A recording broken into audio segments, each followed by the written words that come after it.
నామములో వందన శుభాలు తెలియపరుస్తూ ఉన్నాను.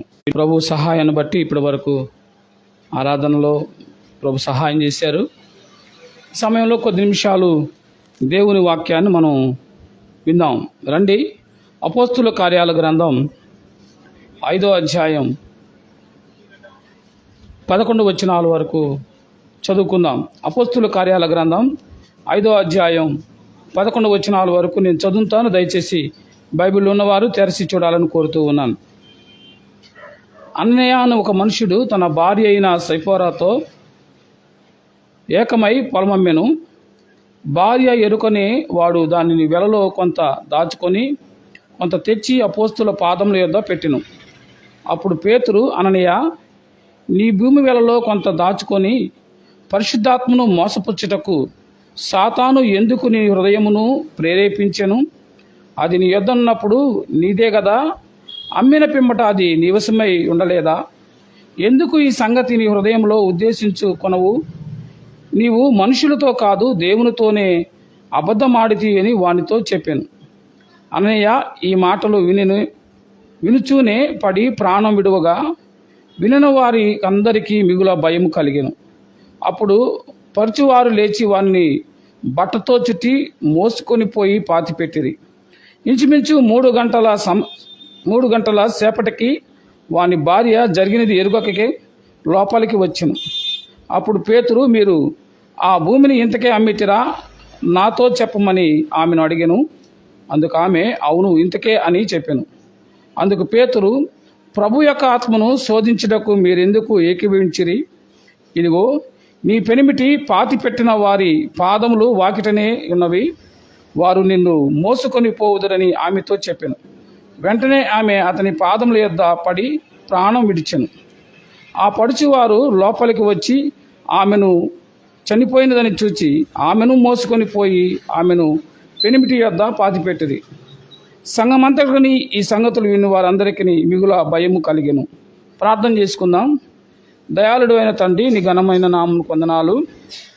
నీ అపారమైన ప్రేమ చేత ఇప్పటి వరకు ఆరాధనలో నాయన మీరు సహాయం చేశారు. ముగింపులో కొద్ది నిమిషాలు నీ వాక్యాన్ని ధ్యానం చేయుచుండగా అల్పుడనైనా నన్ను మరుగు చేసి జీవం కలిగిన నీ వాక్యంలోని సంగతులు నాతో మాతో మాట్లాడమని ప్రార్థన చేస్తున్నాను. వినిచిన నీ బిడ్డలకు ఈ మాటలు ఆశీర్వాదకరంగా ఉండడానికి సహాయం చేయమని, చేరువచ్చిన బిడ్డలు, ఆయా ప్రాంతాల్లో మైక్ ద్వారా ఉంటున్న బిడ్డలు, సోషల్ మీడియా ద్వారా ఉంటున్న బిడ్డలు, సంఘంలో మందిరంలో కూర్చొని వింటున్న బిడ్డలందరినీ దీవించి ఆశీర్వదించమని యేసు క్రీస్తు పరిశుద్ధ నామములో అడిగి పెట్టుకుంటున్నాం తండ్రి, ఆమేన్. ప్రభునందు ప్రియమైన సహోదరి సహోదరులారా, ఇదిన వాక్య ధ్యానంగా అపోస్తుల కార్యాల గ్రంథం 5వ అధ్యాయంలో మొదటి 11 వచనాలు మనందరం ఎరిగిన వాక్యమే, మనందరం తెలిసిన సంగతే. ఈ అపోస్తుల కార్యాల గ్రంథాన్ని కనుక మనం చూసినట్లయితే 28 అధ్యాయాలు ఉన్నాయి. ఈ 28 అధ్యాయాల్లో ప్రాముఖ్యంగా 12 అధ్యాయాల్లో మనకి పేతురు పరిచర్య కనిపిస్తుంది. 13 నుండి చివరి వరకు అపోస్తులైన పౌలు పరిచర్య కనిపిస్తుంది. ఈ అపోస్తుల కార్యాల గ్రంథాన్ని మనం చూసినట్లయితే కొత్త నిబంధనలో ఇది మనం చూస్తే ప్రియులారా, ఆరంభం నుండి సువార్తలు, పత్రికలు, అలాగే ఒక గ్రంథం మనకి కనిపిస్తుంది. 2 గ్రంథాలు, ఒకటి ప్రకటన, 2 అపోస్తుల కార్యాలు. సువార్తల్లో యేసుక్రీస్తుని గురించిన సంగతులు మనకు కనిపిస్తాయి. పత్రికల్లో సంఘాన్ని గురించి, వ్యక్తిగత విషయాల గురించి రాయించాడు. ప్రకటన రాకడ గురించి రాయబడింది, సంఘాన్ని గురించి రాయబడింది. ఇక అపోస్తుల కార్యాల గ్రంథం ప్రత్యేకత ఏంది అంటే, అపోస్తుల కార్యాల గ్రంథం సంఘ ఆరంభ చరిత్ర. చెప్పండి, అపోస్తుల కార్యాల గ్రంథం సంఘ ఆరంభ చరిత్ర. సంఘం మొట్టమొదట ఎలా ప్రారంభమైంది, సంఘం ఎదుర్కొన్న కష్టాలేంది, బాధలేంది, ఇబ్బందులేంది, అలాగే శ్రమల్లో గుండా సంఘం ఎలా ఆశీర్వదించబడింది, సంఘం ఎలా అభివృద్ధి చెందింది, సంఘం ఎలా విస్తరించింది, మనుషులు సంఘంలో ఎలా చేర్చబడ్డారు, ఇవన్నీ కూడా మనకి అపోస్తుల కార్యాల గ్రంథాల్లో మనం చూస్తాం.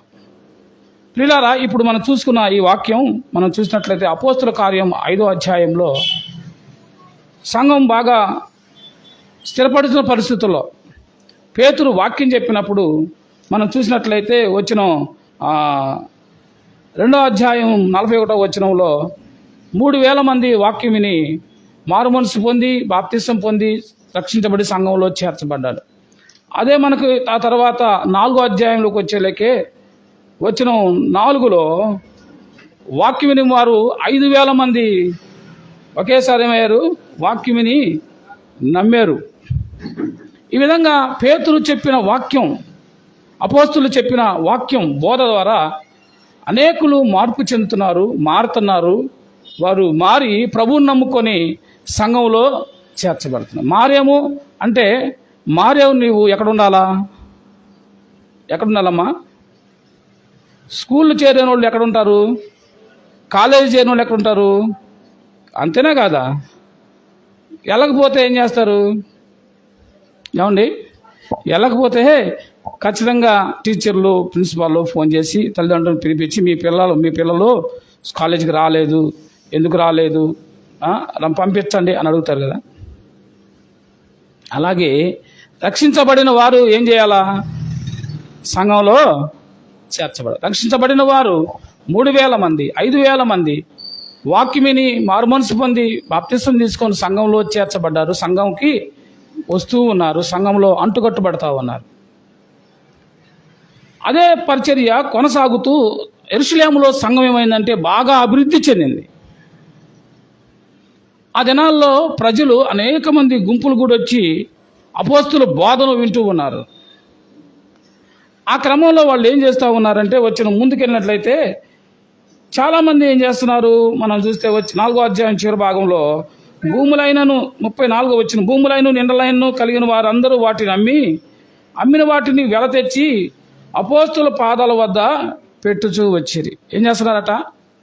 వాళ్ళకు కలిగిన వాళ్ళు ఏమనుకున్నారంటే ఇక ఈ లోక సంబంధమైన ధనం ధాన్యం ఇవన్నీ కాదు, మనం మార్పు చెందాం కాబట్టి పరలోకానికి వెళ్ళడానికి ఇక్కడ సిద్ధపాటు కలిగిన జీవితం జీవించాలి, సంఘంతో అంటుకట్టుబడి ఉండాలి, సంఘం నియమ కూడికల్లో సంఘ కార్యక్రమాల్లో సంఘ క్రమంలో నేను ఉండాలి. కాబట్టి ఈ లోక సంబంధమైన ఆస్తిపాస్తుల మీద మనసు ఉంచకుండా నేను దేవుని పనిలో కంప్లీట్గా కొనసాగాలని సేవకుల నిర్ణయం కాదు ఇది, పెద్దల నిర్ణయం కాదు ఇది. సంఘంలో ఉన్న వారందరూ ఏకీభవించి వారు చేస్తున్న పని అంటే వాళ్ళు కలిగిన భూములను ఇళ్లను కలిగిన వాటన్నిటిని అమ్మి వాటిని తెచ్చి అపోస్తుల పాదాల వద్ద పెడుతూ ఉన్నారు.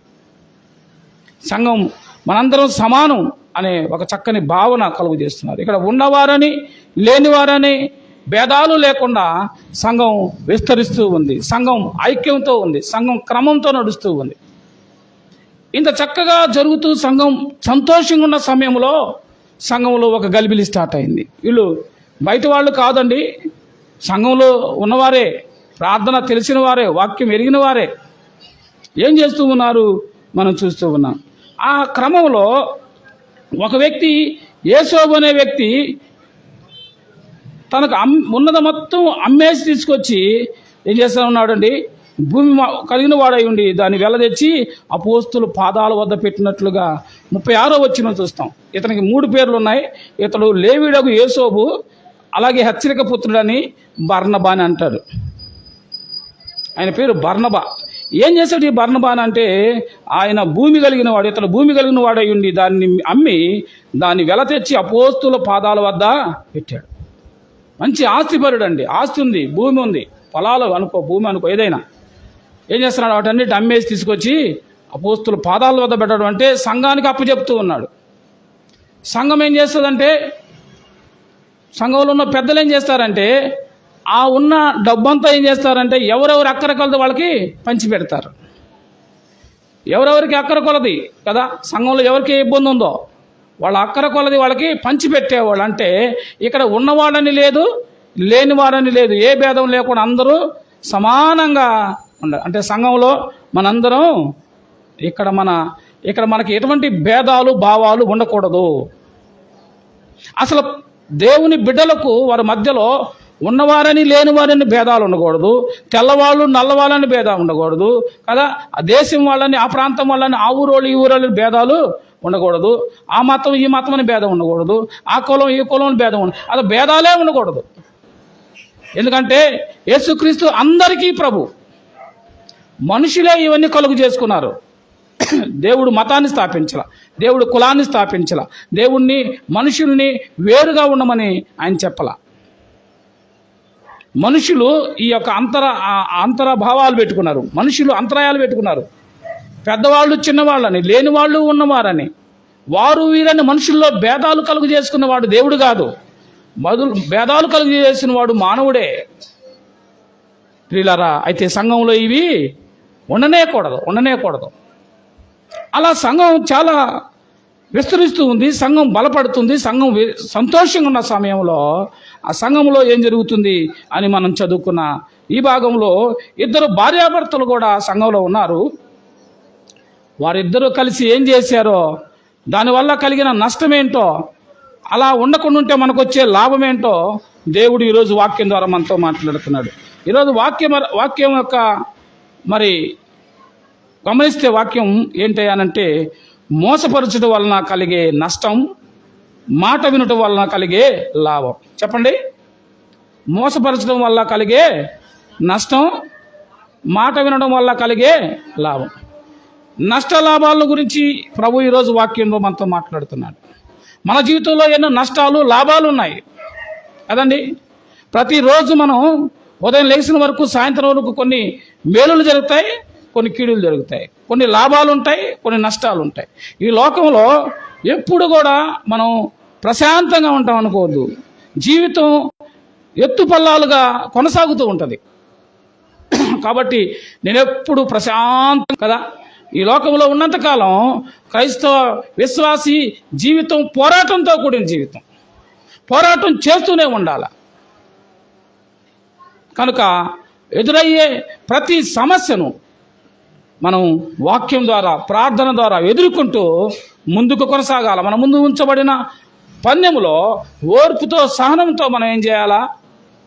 గురి వద్దకే నా ప్రయాణం అంటున్నాడు అపోస్తలుడైన పౌలు. గురి వద్దకే ప్రయాణం. మన గురి ఏంటి? మన గురి ఏంటమ్మా? పరలోకం చేరడం మన గురి, ప్రభువును కలుసుకోవడం మన గురి, ప్రభువు మన కొరకు ఏర్పాటు చేయడం ఆ నివాస స్థలంలో ఉండడం మన గురి. కనుక అక్కడికి వెళ్ళాలంటే ఏం చేయాలా? ఇక్కడ మనం పరుగులు తీస్తూ ప్రయాణం చేయాలి. ఇక్కడ గురిలో ఆ వేసిన మార్గంలో మనం ప్రయాణం చేయాలి. ఈ మార్గంలో, ఈ ప్రయాణంలో, ఈ జీవన శైలిలో, ఈ భూమి మీద ఎన్నో ఒడిదుడుకులు ఎదురవుతున్నప్పుడు నీవు నేను ఓర్పు కలిగి, సహనము కలిగి, ధైర్యంగా పోరాటం చేయాలని అంటున్నాడు. అలా సంఘం చాలా సంతోషంగా ఉన్న సమయంలో వీళ్ళిద్దరూ భార్యాభర్తలు కలిసి తీసుకున్న నిర్ణయం వల్ల వచ్చిన నష్టాన్ని మనం చూసినట్లయితే, మోసపరచడం వల్ల వచ్చే నష్టం ఈ కుటుంబంలో జరిగింది. చూడండి, ఎవరని మనం చూస్తే అతని పేరు అననీయ, అతని భార్య పేరు సప్పీరా. అననీయ, సప్పీరా అనే 2 భార్యాభర్తలండి. వీళ్ళు కూడా సంఘంలో ఉన్నవారే. వీళ్ళు కూడా చూశారు అంతకుముందే. ఎవరు? బర్నబా అనే మంచి దైవభక్తి కలిగిన వాడు ఏం చేశాడు? తన భూమిని అమ్మి తీసుకొచ్చి అపోస్తుల పాదాల బిడ్డ పెట్టారంటే సంఘానికి ఆ డబ్బును అప్పగించాడు. దానిని చూసి వీళ్ళు కూడా ఏం చేశారంటే సంతోషించారు. అరే, ఇదేదో బాగుందే, అందరు ఇస్తున్నారే, మనం కూడా ఇవ్వాలి. ఒకరిని చూసి కాదండి, దేవుడు నీకు ఇచ్చిన ఆలోచన బట్టి, నీకు ఇచ్చిన తలంపును బట్టి, దేవుని దగ్గర నువ్వు నిశ్చయించుకున్న కొలది నువ్వు ఇవ్వాలి. చూసి చూసి చూసి చూసి మంచిదే, మంచి నిర్ణయం తీసుకున్నారు. నిర్ణయం కూడా మంచిదే. వీళ్ళు ఏమనుకున్నారంటే, వారిద్దరూ పొలం అమ్మే ఈ ఆలోచనలో భార్యాభర్తలు ఇద్దరు ఏకీభవించారు. ఇద్దరు కలిసి నిర్ణయం తీసుకున్నారు. పొలం అమ్మిందాక కలిసి ఉన్నారు. ఫస్ట్ మాట్లాడుకున్నారు. బర్నబా ఎంత చక్కగా అమ్మాడో మనం కూడా అలాగే అనుకున్నారేమో. నిర్ణయం మంచిది. దీనిలో ఏకీభవించారు, కలిసి నిర్ణయం తీసుకున్నారు, దాన్ని అమ్మేశారు. ఇంతవరకు అంతా బాగుంది. ఎప్పుడైతే అమ్మిన తరలో ఎంతో అన్యోన్యంగా ఉన్న అన్నదమ్ములు, అక్కచెల్లెల మధ్య గొడవలు ఎందుకు వస్తాయంటే ఈ డబ్బు దగ్గరే వస్తాయి. ఈ డబ్బు చాలా ప్రమాదకరమైంది. ఈ డబ్బు అవసరానికి తగినట్లుగా మనం జాగ్రత్తగా వాడుకోవాలి. కానీ దాని మీదే మనం ఆశ పెట్టుకొని అదే జీవితం అన్నట్లుగా మనం ఉన్నట్లయితే ఈ డబ్బు మనల్ని ఏం చేస్తుంది? కొంప ముంచే ప్రమాదం కొంచెం చాలామంది చాలా చక్కగా మీరిద్దరు స్నేహితులు కదా, ఇంతకాలం చాలా బాగా కలిసి ఉండేవాళ్ళు కదా, ఏమైంది అర్ధాంతరంగా మీరు మాట్లాడుకోవట్లేదు అని అంటే, కొంత డబ్బు ఇచ్చాను మళ్ళీ తిరిగి ఇచ్చేటప్పుడు తీసుకున్నప్పుడు ఎన్ని మాటలు చెప్పారో ఇచ్చేటప్పుడు ఆ మాటలు లేవు అని అంటాం. ఈ డబ్బు వీళ్ళ భార్యాభర్తలు చాలా అన్యాయంగా ఉన్నారు, అమ్మ విషయంలో ఆలోచన చేశారు, అన్నీ బాగున్నాయి. చివరికి వచ్చేలేకే డబ్బు చేతికి వచ్చిన తర్వాత వీళ్ళ ఆలోచన మారింది, వీళ్ళ మనసు మారింది, వీళ్ళు తీసుకున్న నిర్ణయం మారింది. ఏమంటున్నారు చూడండి, భార్య ఎరుకయ్యే వాడు దానిని వెలలో కొంత దాచుకొని కొంత తెచ్చి అపోస్తుల పాదాల యొద్ద పెట్టారు. భార్య ఎరిగింది, భార్యకి తెలుసు. ఇద్దరు కలిసి ఏం చేశారు? ఇద్దరు కలిసే కొంత దాచిపెట్టుకొని కొంత తెచ్చి,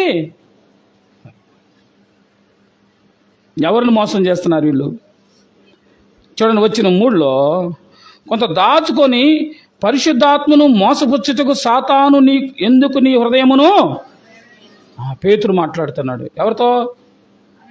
అననీయాతో. అననీయ, నువ్వు కొంత దాచుకొని దేవుడు చేసేది దేవుని మీదే. ఎవరికైనా దేవుడి విషయంలో మనం నిష్ఠూరాలు పడుతూ ఉంటామే, ఖచ్చితంగా అప్పుడు మనం అనుకోవచ్చు మనలో అపవాది పనిచేస్తున్నాడు, మనల్ని అపవాది ప్రేరేపిస్తున్నాడు మనకు అర్థం అవ్వాలి.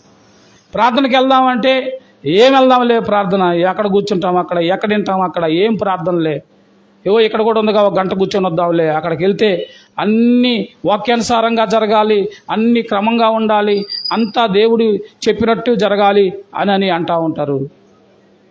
అనే భావన కలుగు చేస్తుందంటే అపవాది మనలో ఉన్నట్లే.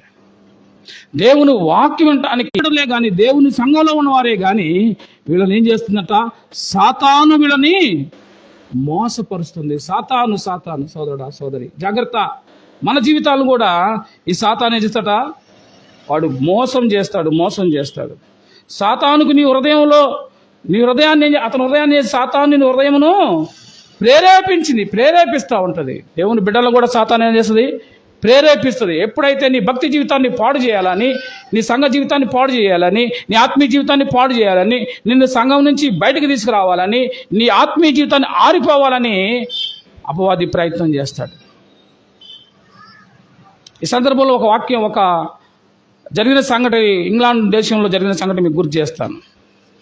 ఒక సంఘంలో బ్రహ్మాండంగా చక్కగా ప్రభుని ఆరాధన చేసే సంఘం, మంచి క్రమం కలిగింది, మంచి వాక్యం కలిగిన సంఘం అండి. సంఘంలో ఒక ఆదివారం ఒక వ్యక్తి మందిరానికి రాల. వాళ్ళందరూ కూడా ఇళ్లలో చలి సంబంధించిన మంట పెట్టుకుని ఉంటారు. లోన ఒక గూడు కట్టుకొని ఆ గదిలో మంట వస్తూ ఉంటుంది, ఎందుకంటే గది వెచ్చబడ్డానికి. ఆ వ్యక్తి అలానున్నాడు. పాస్కార్ రంగులు, అయ్యో పాస్కార్ వచ్చారా, రండి, వందనాలు, రండి, లోనకు రండి అని పిలుచుకెళ్ళాడు, కూర్చోబెట్టాడు. పాస్కార్ ఏం చేస్తారు? టిఫిన్ చేస్తారా, టీ తాగుతారా అని మాట్లాడుతాడు. నన్ను ఏం పర్వాలేదు అని చెప్పేసి నేను మాట్లాడడానికి వచ్చాను. ఏంది మందిరానికి రాలేదు అని అంటే, ఏం లేదు పాస్కార్, ఈరోజు ఏదో ఒక తలక నొప్పిగా ఉన్నట్టుంది, బోరు కొడతా ఉంది, ఎందుకో కొంచెం రావాలనిపించలేదు అని అంటా ఉన్నాడు. పాస్కార్ అంటున్నా అవునా అని చెప్పి ప్రార్థన చేసి వెళ్తూ ఆ యొక్క మండుతున్న ఆ అగ్ని ఉంది కదా, అగ్ని గూడు, దానిలో ఉన్న ఒక కట్టెని తీసి పక్కన పెట్టి గమ్మున వెళ్ళిపోయాడు. మీకు ఏమైనా అర్థమైందా? అర్థమైతే చెప్పండి, సంతోషిస్తా. మండుతున్న ఆ యొక్క అగ్నిలో నుండి ఒక కట్టెని తీసి పక్కన పెడితే ఏమైపోయింది చెప్పండి? కట్టెని తీసి పక్కన పెడితే ఆరిపోయింది. ఎందుకు అని అంటే అది ఒంటరిగా ఉంది కాబట్టి. అది మండగలిగిందే, అది ఎండిపోయిందే, వాటితో ఉంటే బ్రహ్మాండంగా మండుతూ ఉంది. ఎప్పుడైతే దాన్ని పక్కన పెట్టాడో ఈ కట్టె ఆరిపోయింది. ఆ కట్టెలన్నీ చక్కగా మండుతూనే ఉన్నాయి. పక్కకు వచ్చిన కట్టి ఆరిపోయింది. అర్థమైన తర్వాత, అది ఆరిపోయిన తర్వాత ఈ వ్యక్తికి బొలి పెరిగింది మనలాగే. కాబట్టి నేను ఇక అలా ఉండకూడదు, నేను మందిరానికి మానుకోకూడదు, ఆరాధనకు మానుకోకూడదు, సంఘానికి మానుకోకూడదని ఒక చక్కని నిర్ణయం తీసుకొని నెక్స్ట్ వారం వెళ్ళి సేవకుని దగ్గర ఏడవటం మొదలుపెట్టాడు. క్షమించండి, వాస్తవంగా నాకు తలనొప్పి లేదు, వాస్తవంగా ఏమీ లేదు, పొద్దునే నిద్ర లేకటమే లేటుగా లెగిసి ఏమైందిలే అన్నట్టుగా నేనేం చేశాను, రోజు డ్యూటీకి మాత్రం 6 గంటలకల్లా నేను ట్రైన్కి అందుకొని 6 గంటల నుంచి 8 గంటలకల్లా నేను ట్రైన్ వల్లి తీగ తీగ వలిలో ఉంటే ఏమైంది? ఫలించిద్ది, అభివృద్ధి చెందిద్ది, విస్తరించిద్ది. వల్లికి దూరంగా వెళ్ళిపోతే తీగ తీసేం చేస్తారు? కాల్చి పడేస్తారు. తీగని ఎండిపోయిద్ది, పొయ్యిలో పడేస్తారు, పనికి రాకుండా పోతారు. ఆ కట్టె ఎలాగైతే ఆ మంటలోంచి పక్క పెట్టినప్పుడు దానికి మనల్ని ఏం చేస్తాడు? అనుక్షణం ప్రేరేపిస్తాడు. పేతురు అన్నాడు, అననయ్య, పరిశుద్ధాత్మను మోసపుచ్చుటకు సాతాను ఎందుకు నీ హృదయమును ప్రేరేపిస్తున్నావు? ఎంత తప్పు చేసావు అననయ్య? సంఘం చాలా క్రమంగా జరుగుతుంది, దానిలో నువ్వేం చేసావు? గలిబిలి నీ ద్వారా సంఘం గలిబిలి ప్రారంభించావు. హృదయంలో సాతానికి అవకాశం ఇచ్చావు. రెండు నష్టాలు. పని ఒకటి, కానీ నష్టాలన్నీ రెండు. ఒకటి, దేవునికి మోసం చేసి దూరం అయిపోయాడు. రెండు, సాతానికి దగ్గరైపోయి వాడి వలలో పడ్డాడు. విశ్వాసి, మనం నిర్లక్ష్యంగా ఉండడం ద్వారా, నిర్లక్ష్యం సంబంధించిన పని ఒకటే కానీ దాని నష్టాలు రెండు రకాల నష్టాలు ఉంటాయి. ఒకవైపు దేవుడు బాధ పెట్టిన వాళ్ళు అవుతాం, ఒకవైపు అపవాదికి చోటిచ్చిన వారం అవుతాం. ప్రియులారా, ఆలోచన చేశారా? దేవుని పనిని శ్రద్ధగా చేసేవాడు ఏం చేస్తాడు? ఏలుబడి చేస్తాడు. నిర్లక్ష్యంగా చేసేవారు, దేవుని నిర్లక్ష్యపరిచేవాడు, దేవుని సేవను నిర్లక్ష్యపరిచేవారు, ఆటంకపరిచేవారు, వారి జీవితాలు బహు భయంకరమైన పతనాన్ని ఎదుర్కొంటాయని అననీయ జీవితం ద్వారా ప్రభు మాట్లాడుతూ ఉన్నారు. అననీయ నిర్లక్ష్యానికి ఇప్పుడు ఏమైపోయింది? తను ప్రాణం పోగొట్టుకున్నవాడుగా ఉన్నాడు.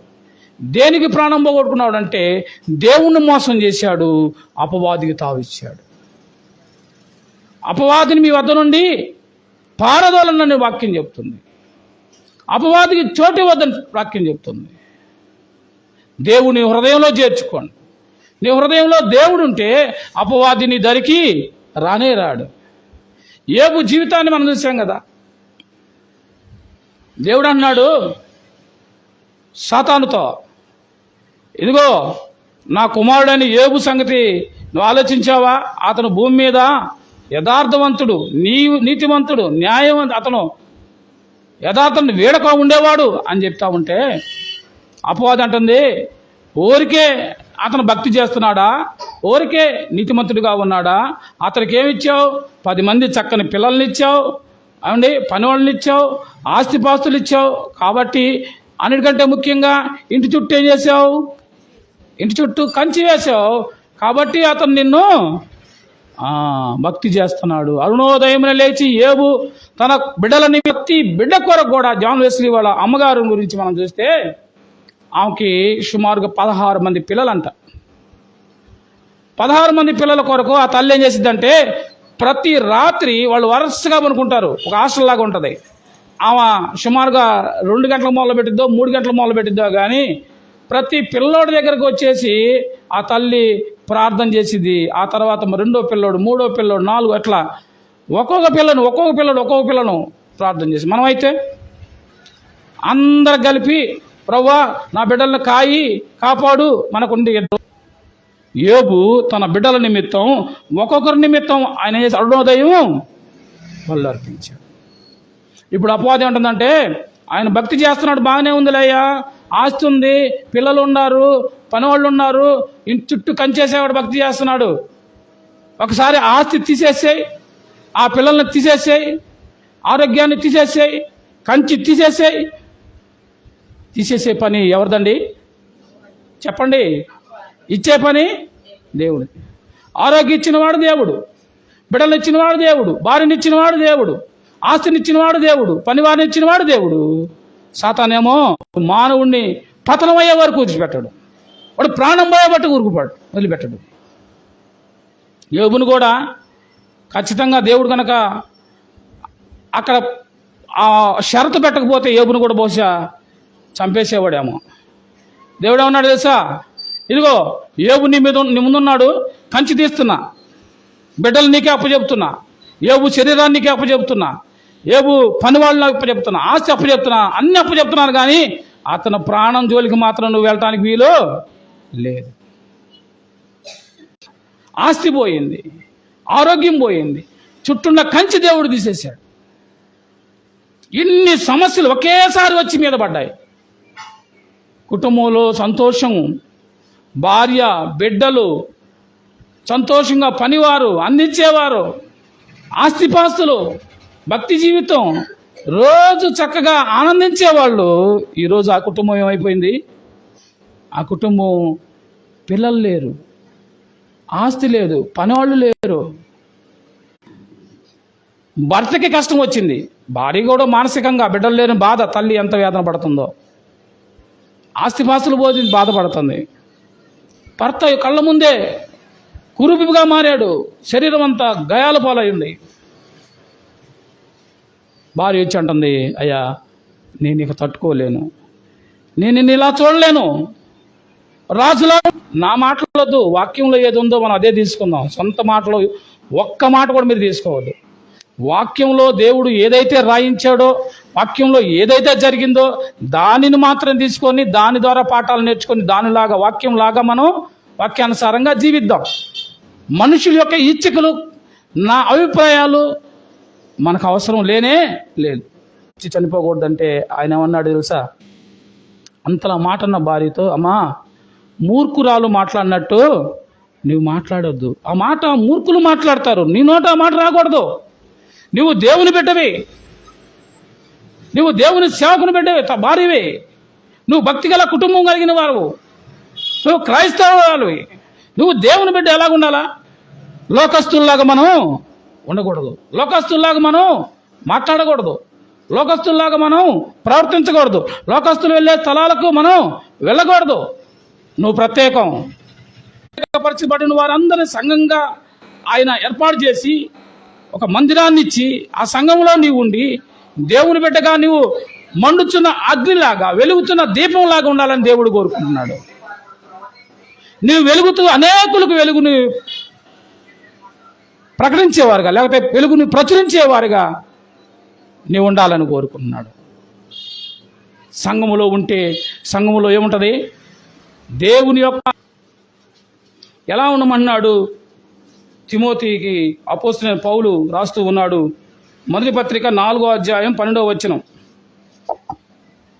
నీ యవ్వనమును బట్టి ఎవడు నిన్ను తృణీకరింపనీయకుము గాని మాటలలోను, ప్రవర్తనలోను, ప్రేమలోను, విశ్వాసములోను, పవిత్రతలోను విశ్వాసులకు ఎలా ఉండాలట? ఓ తిమోతి. తిమోతి ఎవరు? ఒక యవ్వనుడు, ఒక భక్తిపరుడు.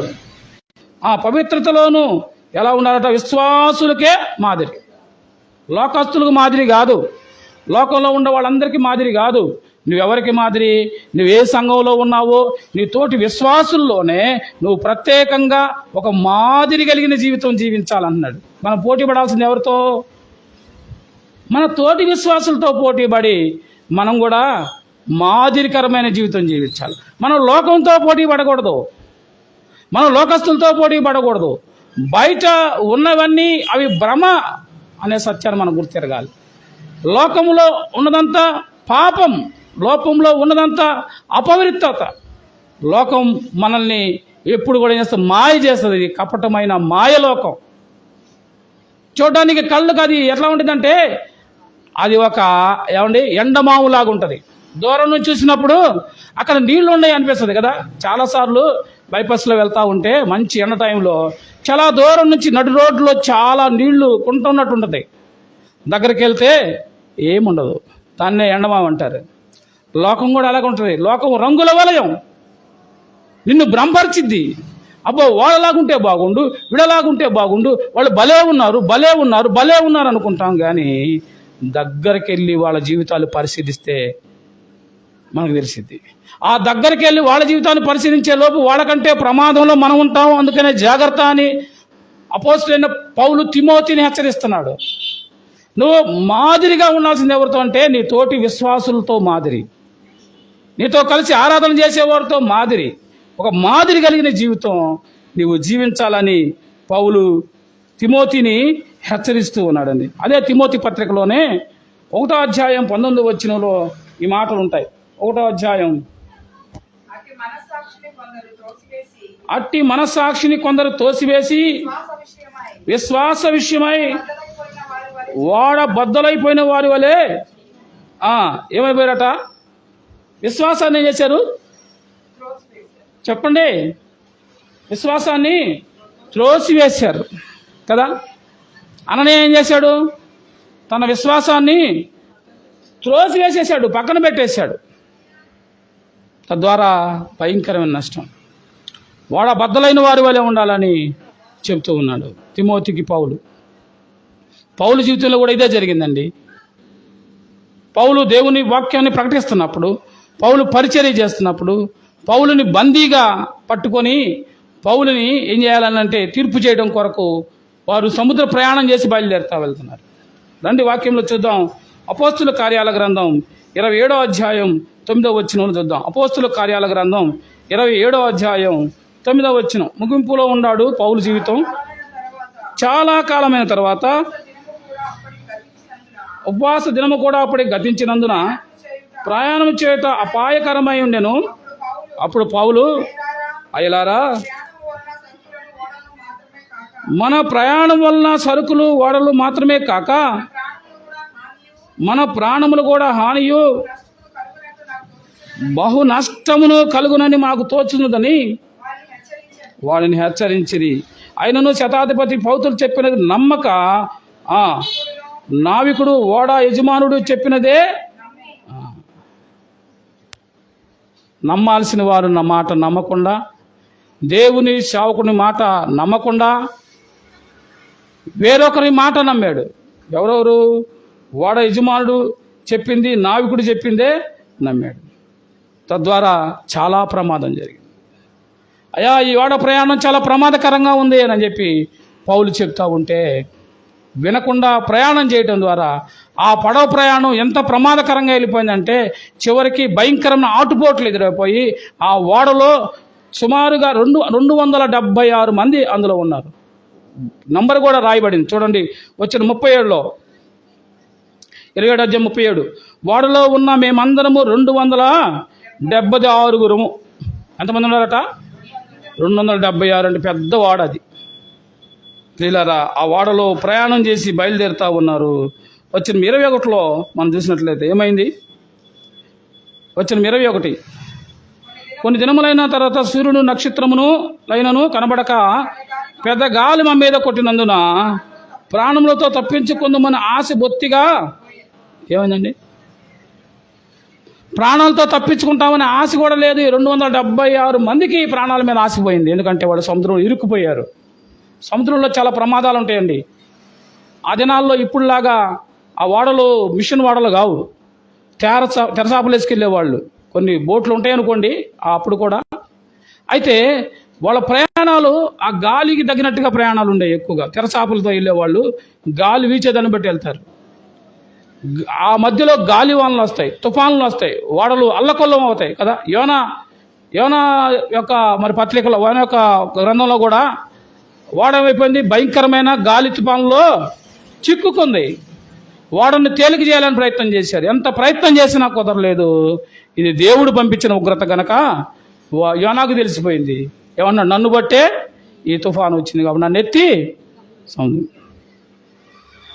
మన జీవితంలో, మన హృదయంలో ఏదైతే దేవునికి అవిధేయత కలిగి ఉందో దాన్ని ఏం చేయాలి? ఎత్తి సముద్రంలో. సముద్రం అనే మాట బైబిల్లో మీరు ఎక్కడైనా వస్తే సముద్రం అంటే లోకానికి గుర్తు. చెప్పండి, సముద్రం అంటే లోకానికి గుర్తు. ఏం చేయాలా? మనలో కానిది ఏదైనా ఉంటే విశ్వాసి హృదయంలో, జీవితంలో దాన్ని ఏం చేయాలా? ఎత్తి లోకంలో పడేసేయాలి. మనకు అవసరం లేదు. అయితే వీళ్ళు మాట వినకుండా, పౌలు మాట వినకుండా వెళ్ళడం వల్ల అపాయంలో చిక్కున్నారు. చివరికి వాళ్ళు బ్రతుకుతామని ఆశ కూడా వాళ్ళకి లేకుండా పోయి. వచ్చిన 26లో మనం చూద్దాం. వచ్చిన 26లో ఆయనను మనము కొట్టుకొని పోయి ఏదైనా ఒక దీపమును పడవలసి ఉండనని చెప్పాను. చూసారా? ఎట్లాకట్లా కొట్టుకొని పోయి ఏదైనా ఒక దీపానికి చేరుకుందామని అంటున్నాడు పౌలు. వాళ్ళు అంటున్నారు, వాళ్ళు ఆలోచన చేస్తున్నారు. వచ్చిన 43లో శతాధిపతి ఏమండి, ఒక్క మాట దీనికి ముందుకు వెళ్దాం. ఇంకొంచెం ముందుకెళ్తే ఏమైందంటే ఇప్పుడు ఓడ బద్దలైపోతుంది. ఆ మనుషులందరూ చెల్లాచెదరపోయి ఉన్న వాళ్ళందరూ ఖైదీలు అనమాట. ఖైదీలు అందరం తీసుకొస్తున్నారు. ఖైదీల్లో పౌలు కూడా ఖైదీగా ఉన్నాడు. ఇప్పుడు అందరం కలిసి చంపేద్దాం, లేకపోతే వీళ్ళందరూ ఈదుకుంటూ పారిపోతారు, దగ్గరగా ఒక దీవి వచ్చిందనే ఉద్దేశంతో అందరం చంపాలని ప్రయత్నం చేస్తున్నాడు. సైనికులు చంపాలని ఆలోచన చేస్తున్నప్పుడు ఇప్పుడు చదవమ్మా 43. శతాధిపతి పౌలును రక్షింపను ఉద్దేశించి వారి ఆలోచన కొనసాగనీయక మొదట ఈదగలవారు సముద్రంలో దూకి దరికిపోవాలనియు, కడమారులో కొందరు పలకల మీద, కొందరు ఓడ చెక్కల మీదను పోవాలని ఆజ్ఞాపించింది. ఇలాగ అందరూ వెళ్ళిపోయి ఒక దీపంలో చేరారు. ఓడ బద్దలైపోయింది. ఒక్కరంటే ఒక్కరు కూడా చనిపోకుండా క్షేమంగా చేరారు. పౌలు వాళ్ళకి చెప్పిన మాట వాళ్ళు ఏం చేయలేదు, విశ్వసించలేదు, వినలేదు. ఎన్ని కష్టాలు, సరుకులన్నీ పడేశారు. ఆహారం లేకుండా ఉన్నారు, చాలా రోజులు అన్నం లేకుండా ఉన్నారు. పౌలే వాళ్ళకి రొట్టెలు చేసుకొచ్చి పెట్టాడు, తినండి, మీరు ఆకలితో ఉన్నట్టున్నారు, తినండి, బాధపడబాకండి, ఏం కాదని. దేవుని మందిరం దగ్గర దేవుని సేవకుల నోట ఏమొస్తాయి? దేవునికరమైన మాటలే వస్తాయి. దేవుడు బిలాము నోట ఏముంచాడు? ఆశీర్వాదము శాపం ఉంచాడు. కానీ దేవుడు ఆశీర్వదించడానికి మాత్రమే, ఇశ్రాయేలును ఆశీర్వదించడానికి మాత్రమే దేవుడు బిలామును నియమించాడు, కానీ శపించడానికి కాదు. ఇలారా దేవుని బిడ్డలు ఆశీర్వదించబడాలనే దేవుని సేవకుల యొక్క ఆకాంక్ష, దేవుని కోరిక అయి ఉన్నది కదా.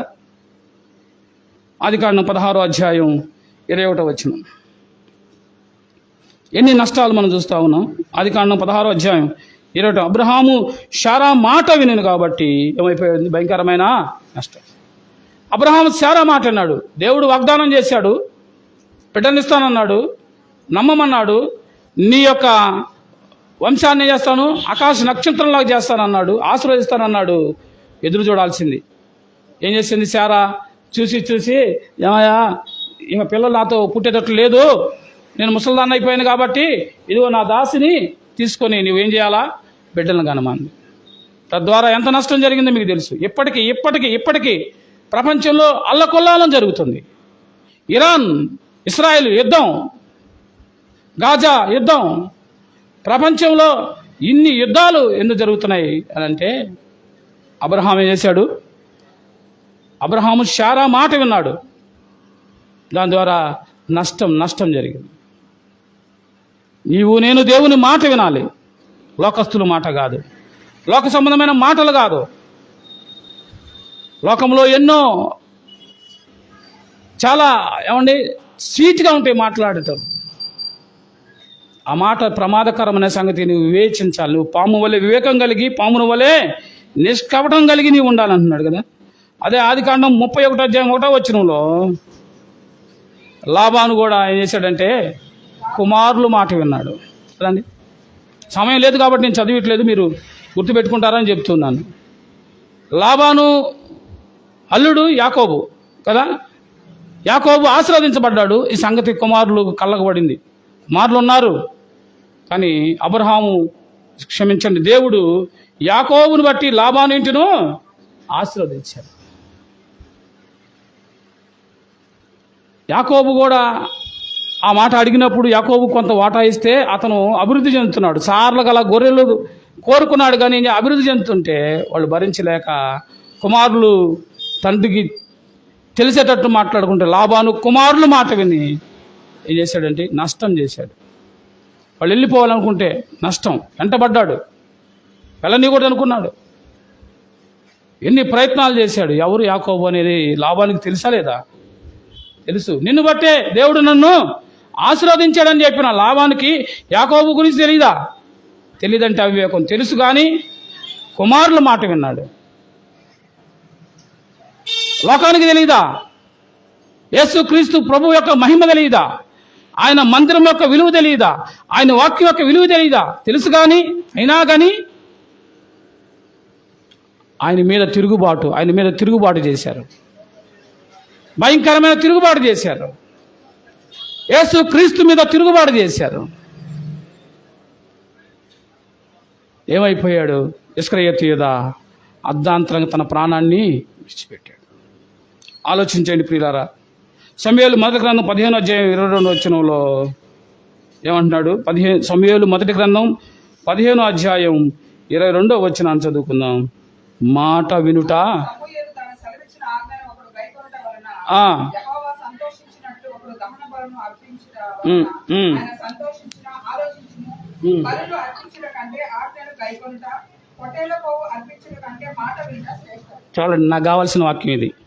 మాట వినుట ఏ మాట అయి ఉండాలి? అది దేవుని మాట అయి ఉండాలి. దేవుని మాట వినడం, మనం కూర్చొని ఇక్కడ ఏం చేస్తున్నారు? మీరు దేవుని మాట వింటున్నారు. విన్న మాటను హృదయాల్లో తలపోసుకుంటూ జీవితాన్ని ఆనందమయంగా మార్చాలని దేవుడు కోరుకుంటున్నాడు. దేవుని మాట వినడం శ్రేష్టము అంటున్నాడు కదండి. అపోస్తుల కార్యాల గ్రంథం 4వ అధ్యాయం 19వ వచనంలో పౌలు కూడా ఈ మాట చెప్తున్నాడు. పేతురు కూడా 4:19. అందుకు పేతురు యోహానును వారిని చూచి దేవుని మాట వినుట కంటే మీ మాట వినుట దేవుని దృష్టికి న్యాయమా? చూసారా? ఏ మాట వినాలా? దేవుని మాట వినటం కంటే మీ మాట వినటం న్యాయమా? దేవుని మాట వినటం న్యాయమా? ఎప్పుడన్నా నువ్వు అడిగేవారునైనా, అక్క ఈరోజు ఏం ప్రార్థనకి వెళ్తావు? లేక ఈరోజు పెళ్ళి ఉంది, ఈరోజు ఆ పని ఉంది, ఈరోజు ఈ పని ఉంది, ఫంక్షన్ ఉంది, ఈరోజు ఇంట్లో బోల్డ్ అన్ని పనులు ఉన్నాయి, అంట్లన్నీ ఆడే ఉన్నాయి, బట్టలన్నీ ఆడే ఉన్నాయి, దుమ్ము కొట్టుకుపోయింది, ఇల్లంతా శుభ్రం చేయాలి. దేని వైపు మన హృదయం ఉంది? దేని వైపు మన ఆలోచన ఉంది? దేవుని మాట వినుట కంటే మీ మాట వినుట దేవుని దృష్టికి న్యాయమా అన్నాడు. ఏది న్యాయం? దేవుని పనే మొదట కదా. మొదటి ఏ పని? మొదట మన జీవితంలో మొదటి సమయం, మొదటి స్థానం, మొదటి పని నువ్వు దేవునికి ఇచ్చి అప్పుడు దేవుడు నువ్వు శోధించు. నువ్వు ఊహించిన దానికంటే అధికమైన మేలులతో దేవుడు నిన్ను దీవించి ఆశీర్వదిస్తాడు కదా. ఊహించిన వాటికంటే దేవుడు నేను దీవించా. యోహాను సువార్తలో కూడా 17:3లో ఈ మాట ఉంటుందండి. యోహాను 17:3 అండి. 17:3 క్షమించండి. అద్వితీయ సత్యదేవుడైన నిన్నును నీవు పంపిన యేసుక్రీస్తుని ఎరుగుటయే నిత్య జీవము. చేయుటకు నీవు నాకు ఇచ్చిన పని నేను సంపూర్ణంగా నెరవేర్చి భూమి మీద నిన్ను మహింపరిచాను కదా. యేసుక్రీస్తుని ఎరుగుటయే ఏమండి? ఎరిగాను అని అంటే అర్థం యేసు ప్రభు దేవుడు అని మాకు తెలుసులే అని కాదు. తెలియని వాళ్ళు ఎవరు? భారతదేశంలో అందరికీ తెలుసు యేసు ప్రభు దేవుడు అని. ఏమండి? ఏం చేయాలైతే? యేసుక్రీస్తు నా రక్షకుడని, నా దేవుడని మన నోటితో ఒప్పుకొని, నేను పాపాత్ముడని ఒప్పుకొని విడిచిపెట్టి ఆ ప్రభువుని హృదయంలో చేర్చుకు మారు మనసు రక్షణ బాప్తింగా వెళ్ళినారు. యేసు ప్రభు దేవుడు అని ఒప్పుకున్నంత మాత్రం ఊరికే నోటితో చెప్తే, పెదవులతో చెప్తే ప్రయోజనం లేదు కదా. ఒప్పుకోవాలి. ఏమంటున్నాడు? యేసుక్రీస్తు ఎరుగుటయే అది. ఆయన సత్యదేవుడు, ఆయనే నిత్య జీవం. నువ్వు నిత్య జీవానికి వెళ్ళడానికి ఈ లోకంలో సిద్ధపడుతున్నావు కదా. నిత్య జీవం వెళ్ళాలంటే నీ జీవ సత్యవంతమైన దేవుడిని నీ హృదయంలో చేర్చుకోవాలి అంటున్నాడు కదా. ప్రియులారా, అయితే రండి మనం మూలపాఠంలోకి వెళ్దాం. అపోస్తుల కార్యాల గ్రంథం 5లో మనం చూద్దాం. అననీయ ఏం చేశాడట? పరిశుద్ధాత్మను మోసపుచ్చి భయంకరమైన నష్టాన్ని అనుభవించాడు కదా. భయంకరమైన నష్టాన్ని అనుభవించాడు. తన భార్య కూడా ఏం చేసిందట? ఆమె ఎరుగకయే వచ్చింది. ఆమె కూడా వచ్చి పేతురు అన్నాడు, అమ్మా ఇంతకే అమ్మారా? అవునండి, ఇంతకే అమ్మాం. ఎందుకు మీరు ఇట్లా అబద్ధ విషయంలో ఎంత చక్కగా భార్యాభర్తలు కలిసిపోతున్నారు, మంచి విషయంలో అంత కాదు ఆడుకుంటున్నారు, కానీ చెడ్డ విషయంలో మాత్రం ఎంత బాగా కలిసి ఉన్నారు అదండి. చూడండి, వచ్చిన 17లో ఇంచుమించు 3 గంటలకు వాని భార్య జరిగింది ఎరుకకయ్యే లోపలికి వచ్చాను. అతడు పేతురు, మీరు ఆ భూమిని ఇంతకే అమ్మితిరా నాతో చెప్పమని అడిగాను. అందుకే అవునని ఇంతకే అని చెప్పాను. అందుకు పేతురు, ప్రభు యొక్క ఆత్మను శోధించుటకు మీరెందుకు? చెడ్డ పనులు చేయడానికి, తప్పు చేయడానికి, పాపం చేయడానికి మీరు భార్యాభర్తలైన వారు ఏకీభవిస్తున్నారే, ఎందుకు ఇలా అయిపోయారు? ఇద్దరు కలిసి ఉండడం వల్ల జరిగే ప్రయోజనం దేవుడు ఎందుకు జత చేశాడు మానవుడిని అని అంటే, ఒకడు పడిపోయినప్పుడు మరొకడు లేపడానికి ప్రయోజనకరంగా ఉండాలి. ఒకడు జారిపోయినప్పుడు ఒకడు లేపడానికి, ఒకడు బలహీనతలో ఉన్న మరొకరు సహాయం చేయడానికి. భార్యాభర్తలు ఒకరికొకరు సహాయం చేసేటప్పుడు, ఒకరు చెడు ఆలోచన చెప్పినప్పుడు భార్య ఏం చేయాలా? భర్తకి తెలియపరచాలి. భార్య పొరపాటు చేస్తున్నప్పుడు భర్త తెలియపరచాల్సింది.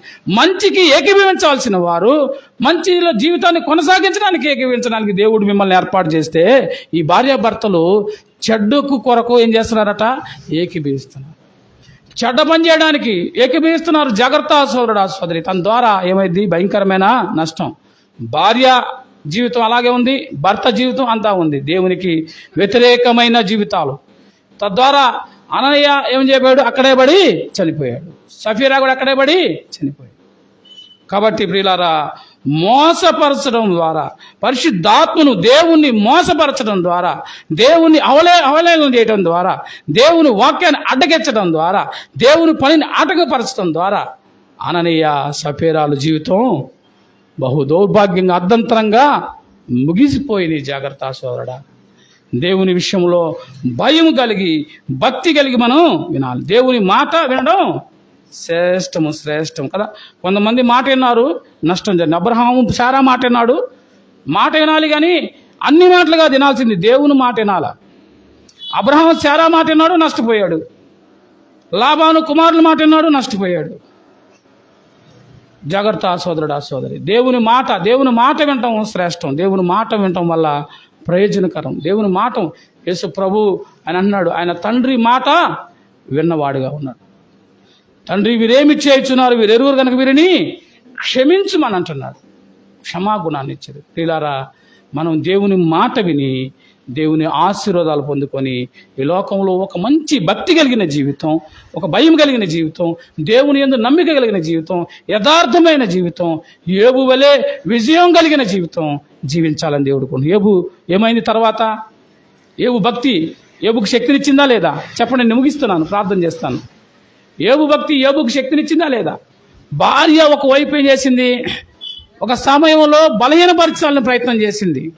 అపవాదికి చోటిచ్చింది. అపవాది మనసుకు చోటిస్తే భర్త వెంటనే చేశాడు? భార్యను సరిచేశాడు, గద్దించాడు. ఏమమ్మా మూర్ఖురాలు మాట్లాడినట్లు మాట్లాడకూడదు. భార్య తప్పు ఆలోచన చేసినప్పుడు భర్త సరి చేయాలి. భర్త తప్పు ఆలోచన చేసినప్పుడు భార్య దాని గురించి భర్తకు తెలియపరచాల్సిన బాధ్యత వారి ఇరువురికి సమానంగా ఉంది. అలాగే బిడ్డల విషయంలో కుటుంబం అంతా కూడా ఎలా ఉండాలి? సంఘ విషయంలో ఒకరికొకరు ప్రార్థన చేయాలి. ఒకరు దారి తప్పిపోతున్నప్పుడు వారిని సరి చేయాల్సిన బాధ్యత సంఘం మీద ఉంది. యోబు తన భార్య భర్తను ఏం చేయాలనుకుంది? దారి తప్పేటట్టు చేయాలనుకుంది. కానీ భార్యతో మాట్లాడిన తర్వాత ఆ తర్వాత దేవుడు యోబుని ఎంతగా ఆశీర్వదించాడు. ఎన్ని కష్టాలు యోబుకు వచ్చిన కష్టాలు భూమి మీద ఎవ్వరు పడి ఉండరు, యేసయ్య తప్ప. కానీ దేవుడు ఆ తర్వాత యోబు ఏదైతే కోల్పోయాడో ఆ 10 మంది బిడ్డలను మరలా యోబుకి ఇచ్చాడు. కోల్పోయిన ఆస్తినిచ్చాడు, కోల్పోయిన భక్తి జీవితాన్ని ఇచ్చాడు. యోబు కుమార్తెలంట ఆ చుట్టుపక్కల దేశాలందరికంటే అందమైన వాళ్ళు, గుణం కలిగిన వాళ్ళు, మరలా పుట్టిన బిడ్డలు. సోదరుడా సోదరి, నీ కుటుంబం ఆ విధంగా ఆశీర్వదించబడాలంటే దేవుని మాట వినాలి. అట్టి భాగ్యం దేవుడు మనందరికీ దయచేయను గాక. ప్రార్థన చేసుకుందాం. తలలు వంచండి, కళ్ళు మూసుకోనండి, ప్రార్థన చేసుకుందాం. దయాళుడు అయిన తండ్రి, నీ ఘనమైన నామమునకు వందనాలు. ఉదయకాల సమయంలో నా తండ్రి నాయన పరిశుద్ధాత్మను దేవుని మోసపడటం వద్దే నష్టం, దేవుని మాట వినడం వల్ల కలిగే లాభం గురించి మాట్లాడావు. అవును నాయన, మేము ఇప్పటి వరకు ఎవరి మాట వింటున్నాము? దేని ద్వారా మా జీవితాల్లో, మా కుటుంబాల్లో ఎన్ని నష్టాలు వస్తున్నాయో, దేని వల్ల మేము ఇంత శోధనలో పడిపోతున్నామో, దేని వల్ల మా కుటుంబం అవమాన పాలవుతుందో, దేని ద్వారా మేము అనారోగ్యం పాలవుతున్నామో ప్రభా తెలియట్లేదు. ప్రభా నీ వాక్యంతో మాట్లాడావు, నీ వాక్యం ద్వారా తెలియపరిచావు. అననీయ సఫీరాలు పరిశుద్ధాత్మను మోసగించి నా ప్రభా పాపం చేశారు, ప్రాణాలు కోల్పోయారు. నీ మాట వినడం శ్రేష్టం అంటున్నావు నాయన. అట్ట జీవం కలిగిన మాట, నీ మాట వినే భాగ్యం బిడ్డలందరికీ దయచేయమని ప్రార్థన చేస్తున్నాను. సహాయం చేయండి. వారు దీవించండి, ఆశీర్వదించండి. ఇదిగో సంఘం ద్వారా జరుగుతున్న కూడికలు జ్ఞాపకం చేసుకోండి. సంఘంలో ఎత్తబడిన కానుకలు నీ నమ్మకంగా నీ పరిచర్యలో వాడబడ్డానికి సహాయం చేయండి. ఈ ఆగస్టు మాసంలో జరుగుతున్న కూడికలన్నిటినీ జ్ఞాపకం చేసుకోండి. 5 వారాలు ఉన్నాయి, సహాయం చేయండి. 5 ఆరాధనలు ఉన్నాయి, సహాయం చేయండి. నెలవారీ కూడికలు ఉన్నాయి, సహాయం చేయండి. ఇదిగో ప్రభు, లోకములో నిన్ను ప్రచురించడం, నిన్ను పోలి జీవించడం మాకు దయచేయమని ప్రార్థన చేస్తున్నాం. ఎవరైనా అనారోగ్యంగా ఉంటే వారు ముట్టి స్వస్థపరచండి. కుటుంబంలో సమాధానం లేరు, సమాధానం చేయండి, దయచేయండి. ఆర్థిక సంబంధంలో నలిగిపోతున్న వారికి సహాయం చేయండి. చదువుకున్న బిడ్డలకు తండ్రి నాయన సహాయం చేయండి. రాకపోకల్లో తోడుగా ఉండండి. వివాహాల కొరకు ఎదురుస్తున్న బిడ్డలకు సహాయం చేయండి. వివాహమై మా తండ్రి గర్భిణీలు ఉన్న బిడ్డలను బట్టి ప్రార్థన చేస్తున్నాను, సహాయం చేయండి. ఫ్రీ డెలివరీ దయచేయండి. ప్రసవించిన సహోదరులను బట్టి బిడ్డలను బట్టి ప్రార్థన చేస్తున్నాను, సహాయం చేయండి. బిడ్డలను పెంచే జ్ఞానము తండ్రి తల్లిదండ్రులకు మీరు నేర్పించమని ప్రార్థన చేస్తున్నాను. బిడ్డలు తల్లిదండ్రులు మాట వినే మనసు బిడ్డలకు దయచేయమని ప్రార్థన చేస్తున్నాను. తండ్రి నన్ను బిడ్డలు తండ్రి అయిన వారు విశ్వాసులు నా తండ్రి నీకు లోబడే మనసు కలుగు చేస్తున్నాను. మాట విని తద్వారా దీవెనలు పొందుకునే భాగ్యం దయచేయమని. ఇప్పటి వరకు తండ్రి నీ యొక్క మందిరంలో చేరి ఓర్పుతో సహనంతో నిన్ను ఆరాధించడానికి, స్తుతించడానికి, మహింపరచడానికి, వాక్యం వినడానికి నీ బిడ్డలకు మీరు ఇచ్చిన గొప్ప భాగ్యాన్ని బట్టి వందనాలు.